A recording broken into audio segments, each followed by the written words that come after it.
C'est officiel, la gang. L'intelligence artificielle peut maintenant nous aider à sauver le monde. Il y a un nouveau système qui s'est développé avec des étudiants en génie puis le Palais des Congrès pour réduire les matières résiduelles dans les événements grâce à l'intelligence artificielle. Fait que là, pour voir comment ça marche, on est venu pendant Otakuton, l'un des plus gros festivals d'animé au Canada. Comme il y a beaucoup de monde qui passe ici, ben il y a beaucoup de déchets qui sont produits. Ben on s'est dit que c'est la meilleure place pour aller voir ça. Let's go!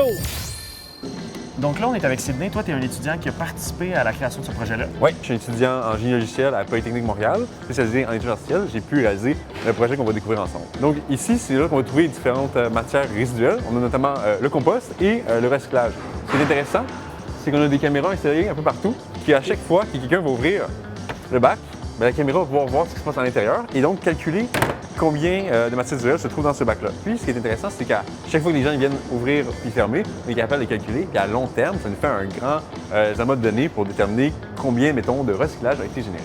À la fin, c'est faire un rapport par événement. Ah, bah vous avez généré tant de matières résiduelles sur tout votre événement, etc. Et après, c'est identifier s'il y a vraiment un événement qui dépasse ça, pour leur dire, oh, bah, vous pourriez peut-être mettre en place des actions ou des choses comme ça, pour après amener à une réduction de matières résiduelles. L'intelligence artificielle a quand même un impact environnemental qui peut être important. Comment vous vous assurez que les bienfaits de votre projet, que les résultats de votre projet vont être meilleurs que l'impact que ça peut avoir? C'est pas comme un chat GPT avec des grandes tours de calcul et des pièces réfrigérées, etc. C'est juste un ordinateur dans notre salle de serveur. Donc n'importe quel ordinateur un peu puissant, une tour avec un processeur correct, pas trop vieux, etc., peut faire tourner notre système de A à Z sans problème.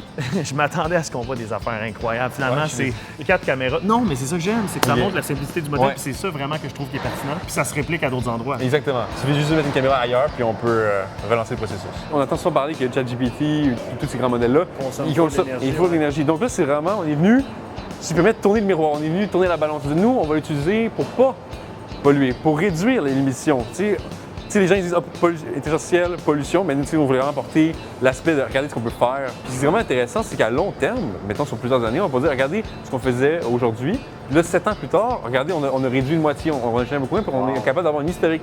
Puis quand on a un historique, c'est vraiment cool parce qu'on est vraiment capable de dire on voit du progrès ou il faut encore continuer à s'améliorer. Je trouve ça très pertinent et intéressant pour le futur.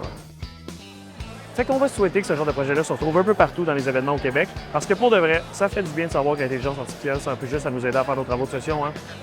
OK, ciao!